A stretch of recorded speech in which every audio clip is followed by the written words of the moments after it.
Hello wives, அனைவரும் வணக்கம். இந்த வீடியோவில் நடந்து பார்த்தீங்கன்னா உங்களுக்கு உண்மையாகவே ஆன்மாவே நடக்கும். அந்த அளவுக்கு உண்மையாக நடந்த ஒரு சம்பவத்தை தான் இந்த வீடியோ பார்க்குறோம். மத்திய பிரதேசத்தில் நடந்த ஒரு உண்மையான சம்பவம் தான். நரேஷ் என்பவர் அவர் மிகப்பெரிய ஒரு தொழிலதிபர். அவர் பணக்காரர். வீடு அரண்மனை மாதிரி இருக்கு. அவருக்கு ஒரு பெண் இருக்கா. அந்த பெண் எப்போதுமே ஆடம்பரமா இருப்பா. முக்கியம் பார்த்தீங்கன்னா அந்த வீட்டில் எப்போதுமே 10-20 பேர் வேலை செஞ்சுட்டே இருப்பாங்க. கூலி ஆட்கள் அந்த அளவுக்கு வேலை செஞ்சுட்டு இருப்பாங்க. அதே போல அவருடைய மகள் பேரு ரோஸ். ரோஸ் எப்போதுமே ஆடம்பரமா இருப்பா. தன்னுடைய அழகுல எப்போதும் பெருமைப்பட்டுப்பா.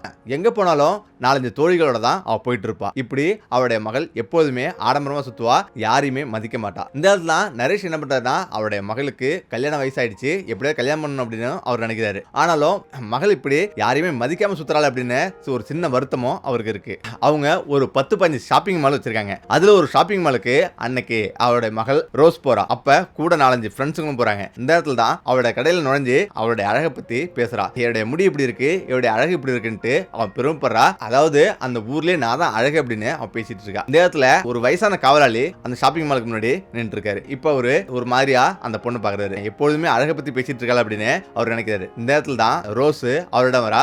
என்ன அப்படி பாக்குற அப்படின்னு அவர் கேக்குறா. இல்ல நான் சும்மா தான் பார்த்தேன் அப்படின்னு அவர் சொல்றாரு. இல்ல என்ன பார்த்தா அவளோட நக்கலா இருக்கா அப்படின்னு அவன் பேசிட்டு இருக்கா. இப்ப அவருடைய ஃப்ரெண்ட்ஸுங்க எல்லாருமே பார்த்து சிரிக்கிறாங்க. இப்படிப்பட்டவன் எல்லாம் எதுக்கு வேலைக்கு வச்சிருக்க அப்படின்னு அவங்க சொல்றாங்க. இந்த இடத்துல அவர் மன்னிச்சுக்குமா அப்படின்னு அவர் சொல்றாரு. அவரை ஓங்கி ஒரு அறாயிரா. அவ கையில் உள்ள மோதிரம் அவருடைய முகத்துல கீச்சிருது. அவருக்கு ரத்தம் வர ஆரம்பிக்குது. அதே நேரத்துல அந்த பெரியவரோட மகன் ஒரு மருத்துவர். அதாவது கஷ்டப்பட்டு வேலை செஞ்சு அவருடைய மகனை மருத்துவருக்கு படிக்க வச்சிருக்காரு. இந்த இடத்துல தான் அவருடைய மகன் அங்க வரான். அவருடைய மகன் வந்து பார்த்துட்டு தனது அப்பாவுக்கு நேர்ந்த இந்த கொடுமையை பார்த்துட்டு அவனால தாங்கிக்கவே முடியல. இப்ப ஏன் இந்த மாதிரி பண்றீங்க அப்படின்னும் அவங்க கேக்குறாங்க. உங்க அட்டுழியத்துக்கு அளவே இல்லையா? இந்த மாதிரி ஒரு பெரியவரை இப்படி பண்றீங்களே அப்படின்னும் அவர் கேக்குறாரு. எனது அப்பா உங்களுக்கு என்ன பாவம் செஞ்சாரு அப்படின்னும் அவன் கேக்குறான். அவன் பேரு விஷ்ணு. இப்ப விஷ்ணுவை பார்த்து இந்த கிழவன் என்ன கேலி பண்றான் அப்படின்னும் அவர் சொல்றா. இதை பார்த்துட்டு எங்க அப்பா ஒரு நாளும் அந்த மாதிரி இருந்ததில்ல, ஏன் இந்த மாதிரி பேசுறீங்க அப்படின்னும் அவன் சொல்றான். இப்ப அவ எதுவும் பேசாம அவ போயிடுறா. இப்ப தனது அப்பாவை கூப்பிட்டுட்டு ரொம்ப வருத்தப்பட்டு வெளில போறான். இப்ப வெளில போனவன் அவனுடைய மனசு ஃபுல்லா இவ்வளவு பத்தி தான் இருக்கு. இவ்வளவு திமிரா நம்ம அப்பாவை அடிச்சிட்டால எப்படியா இருந்தாலும் பழி வாங்கி தீரணும் அப்படின்னு அவன் நினைக்கிறான். இந்த இடத்துல ராத்திரி 10 மணி ஆகுது. அவளுடைய வீட்டுக்கு அவன் போறான். அவளுடைய வீட்டுல சுவரேறி குதிச்சு அவளோட ரூம்ல ஜன்னல் இருக்கு. ஜன்னல் வழியா அவளை பாக்குறான். சிவப்பு சாரி கட்டிட்டு அழகா தூங்கிட்டு இருக்கா. அவ பார்க்கும் போது அவ்வளவு அழகா இருக்கா. அவளுடைய அழகுல மயங்கி அப்படியே நிக்கிறான். பிறகு அவனுக்கு என்ன தோணுச்சுன்னு தெரியல, உடனடியா அவன் இறங்கி போயிடுறான். இந்த இடத்துல அவன் வீட்டுக்கு போறான். அவருடைய அப்பா இந்த இடத்துல எங்கப்பா போயிட்டு வர அப்படின்னு அவர் கேட்கிறாரு. அந்த வயசானவர் கேட்கிறாரு. அவன் சொல்றான் வெளியில ஃப்ரெண்ட்ஸுங்க கூட தான் இருந்தான் அப்படின்னும் அவன் சொல்றான். அவரும் அமைதியாரு. இப்ப மறுநாளாவது தொழிலதிபர் நரேஷ் அவர் வீட்டுல இருந்து அமர்ந்திருக்காரு. இப்பதான் அவருடைய மனைவி அலறிக்கிட்டே ஓடிடுறாங்க. என்னன்னு கேட்கிறாரு.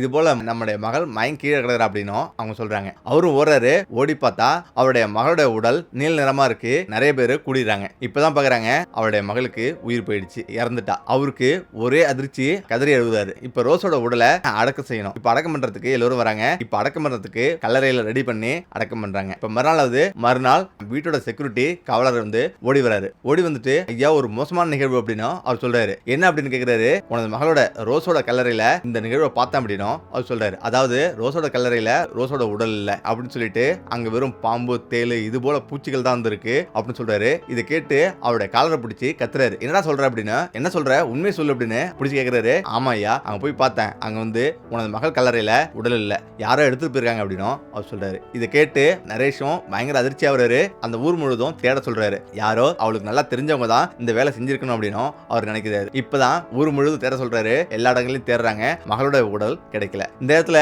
ஒரு அறிவிப்பை அவர் விடுறாரு. எனது மகள் உடலை கண்டுபிடிக்கிறவருக்கு 1 கோடி ரூபாய் பரிசு அப்படின்னு அறிவிக்கிறாரு. இந்த அறிவிப்பு மக்களை வேகமா சென்றடையுது. இப்ப மக்கள் பெரும்பாலானோர் அவருடைய மகளை தேட ஆரம்பிக்கிறாங்க. இந்த இடத்துல தான் ஒரு நிகழ்வு நடக்குது. விஷ்ணு காட்டுல உட்கார்ந்து இருக்கான். அவனுக்கு பக்கத்துல ரோஸோட உடல் இருந்திருக்கு. இப்ப அதை பார்த்துட்டே இருக்கான். அவளோட உடலை என்ன பண்ணலாம்னு யோசிச்சுட்டு இருக்கான். வெள்ளை துணி போட்டு அவருடைய உடல் மூடி இருக்கு. அந்த வெள்ளை துணியை அகற்றான். அகற்றிட்டு அவன் ஒரு இன்ஜெக்ஷன் எடுக்கிறான். இன்ஜெக்ஷன் எடுத்து திரும்ப செலுத்துறான். இப்ப கொஞ்ச நேரம் ஆகுது. கண்ணுழிக்கிறான். கண்ணுழிச்சு பார்த்தோன்னே நீ யாரு அப்படின்னு அதிர்ச்சியா கேட்கிறா. இப்பதான் அவன் கொஞ்சம் பொறுமையா இரு அப்படின்னு அவன் சொல்றான். நான் யாருன்னு உனக்கு புரியுதா, கொஞ்சம் பொறுமையா இரு அப்படின்னு அவன் சொல்றான். இந்த இடத்துல என்ன நடந்திருக்கு அப்படின்னா விஷ்ணு அன்றைய நாள் இரவு அவ வீட்டுக்கு போனா இல்லையா, அப்பெல்லாம் அவளுக்கு எந்த பிரச்சனையும் இல்லை. அப்பதான் அவன் குடிக்கிற தண்ணியில மயக்க மருந்து கலந்துடுறான். ஆனாலும் அவன் வீட்டுக்கு வரான். இப்ப மறுநாள் அவனுக்கு செய்தி கிடைக்குது, அதாவது ரோஸ் இறந்துட்டா அப்படின்னு. இப்ப ரோஸை பக்கத்தாங்க போறான், அவளுடைய உடலை பாக்குறான். இந்த இடத்துல அடக்கம் பண்ணிட்டு வந்துடுறாங்க. இரவுல அவளுடைய கல்லறையில தோண்டி அவளுடைய உடலை வெளியிட்டு வரான். எடுத்துட்டு வந்து இப்பதான் அவளுக்கு விஷமுறிவு மருந்தை ஏத்துறான். இப்ப கொஞ்ச நேரத்திலேயே விஷம் முறிஞ்சு மயக்க நிலையில இருந்திருக்கா. இப்ப வந்து எந்திரிச்சிட்டா. இப்ப எந்திரிச்ச பிறகு நீ யாருன்னு கத்துறா, ரொம்ப பதறா. நீ இறந்துட்ட, உனக்கு தெரியுமா அப்படின்னும் அவன் சொல்றான். இதை கேட்டு என்ன சொல்றீங்க அப்படின்னு கேக்குறா. ஆமா, நீ இறந்துட்ட, உடைய உடலை ஊர் முழுவதும் தேடுறாங்க அப்படின்னும் அவன் சொல்றான். என்ன சொல்ற அப்படின்னா, ஆமா அப்படின்னு அவன் சொல்லிட்டு, இது போல அந்த அப்பாவை அடிச்சது ஞாபகம் இருக்கா அப்படின்னு சொல்றான். ஆமா அப்படின்னு சொல்றான். அந்த வயசான காவலாளி அப்படின்னு அவன் சொல்றான். ஆமான்னு சொல்றான். இந்த இடத்துல அதுக்கு பழி வாங்கறது தான் நான் உன்னை நினைச்சிட்டு இருந்தேன். திடீர்னு இறந்துட்டேன், உன்னை கல்லறையில இருந்து எட்டு வந்திருக்கேன் அப்படின்னும் அவன் சொல்றான். நீ தூங்கும் போது நீ குடிக்கிற தண்ணியில விஷம் மருந்து கலந்துட்டேன், அதை குடிச்சு மயக்க நிலையில போனத எல்லாரும் இறந்துட்ட அப்படின்னு நினைச்சிட்டாங்க. அப்படியே விட்டா 2 நாள் வரலையும் மயக்கமே கிடையாது. இந்த இடத்துல அவ பயங்கரமா அதிர்ச்சி ஆகிறா. என்ன உடனே வீட்டுக்கு ஆச்சிட்டு போ அப்படின்னும் அவன் சொல்றான். மேலும் அவன் சொல்றான், உன்னுடைய ஆணவெல்லாம் அழியணும், உனக்கு வாழ்க்கைன்னா என்னன்னு நான் புரிய வைக்கிறேன் அப்படின்னு சொல்லிட்டு அந்த காட்டுக்குள்ள தனியா ஒரு வீடு இருக்கு. இப்ப அந்த அறையில உட்கார வச்சுட்டு வெளில போயிறான். அவ தனிமையா வந்து உட்காந்துருக்கா. அவளை சுத்தி வெறும் சுவர் மட்டும் தான் இருக்கு. அவ கதறி அழுகுறா. என்னை வெளியே விடு, என்னை காப்பாத்து அப்படின்னு சொல்றா. அவளுக்கு தேவையான தண்ணி உணவு எல்லாம் வாங்கிட்டு வந்து தரான். இப்ப 2 நாளாவது திரும்பவும் வரான். திரும்பவும் வந்து அவளை பாக்குறான். நீ எனது அப்பாவிடம் மன்னிப்பு கேட்கணும் அப்படின்னு சொல்றா. தயவு செய்து என்னை மன்னிச்சிரு, உங்க அப்பாவிட்டையும் நான் மன்னிப்பு கேட்கிறேன், என்னை வெளியே விட்டுரு, நான் உயிரோடு இருக்குனாவது எனது அப்பாவிட்ட சொல்லு அப்படின்னும் அவ சொல்றா. இப்ப சரி நான் உன்னை உன் வீட்டுல விட்டுறேன், ஏறி உட்காரு அப்படின்னு ஒரு குதிரை வண்டியில அவங்க 2 பேரும் போறாங்க. இப்ப அவன் வீட்டுக்கு முன்னாடி இறக்கி விடுறான். இறக்கி விட்டு பத்திரமா போ அப்படின்னு சொல்லிட்டு அவன் போறான். இப்பதான் அவனை பத்தி அவ புரிஞ்சுக்கிறா. அவன் உண்மையிலேயே மிகவும் நல்லவன் தான். இருந்தாலும் நம்ம தான் இந்த அளவுக்கு மோசமா வந்து நடந்துவிட்டோம் அப்படின்னும், அழகு மனுஷனுக்கு நிரந்தரம் இல்ல, நம்ம ஒன்றும் தெய்வம் இல்லை அப்படின்றத அவ புரிஞ்சுக்கிறா. இந்த இடத்துல அவனை கூப்பிடுறா. உன்னை நான் நேசிக்கிறேன் அப்படின்னும் அவ சொல்றா. இப்ப இவன் எதுவுமே பேசாம அப்படியே போயிடுறான். இப்ப ரோஸும் அவளுடைய வீட்டுக்கு போறா. தொழிலதிபர் நரேஷ் அவளுடைய மகளை பார்த்துட்டு எல்லாரும் ஓடி வராங்க. ஓடி வந்து என்னமாச்சு, எங்கம்மா இருந்த, என்னமா அப்படின்னு எல்லாம் கேட்கறாங்க. இப்பதான் அவன் நடந்த விஷயம் எல்லாத்தையும் சொல்றா. செஞ்ச சின்ன தவறு எனக்கு பெரிய விளைவு தந்துச்சு அப்படின்னும், அதாவது என்னுடைய அகங்காரம் ஆணவெல்லாம் இப்ப இல்லப்பா, அழிஞ்சிச்சுப்பா அப்படின்னும் அவன் சொல்றா. தன்னுடைய மகள் இப்படி மாறுவா அப்படின்னு அவர் நினைச்சே பார்க்கல. தன்னுடைய மகள் உயிரோட வந்தது ஒரு மகிழ்ச்சி.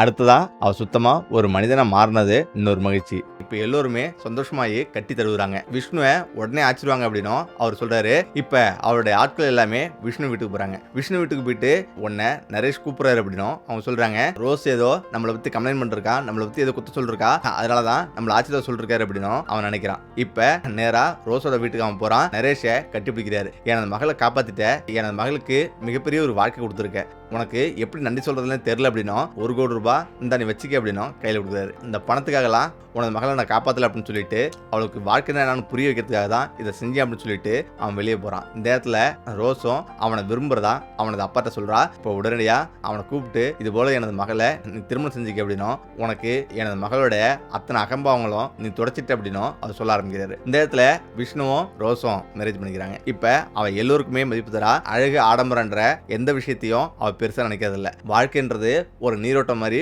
ஓடி ஏதாவது ஒரு இடத்துல கலந்து நிற்கும் அப்படின்றத அவ புரிஞ்சுக்கிறா. ஓகே, இந்த வீடியோ பிடிச்சிருக்கிறேன். மீண்டும் அடுத்த சந்திப்போம். நன்றி, வணக்கம்.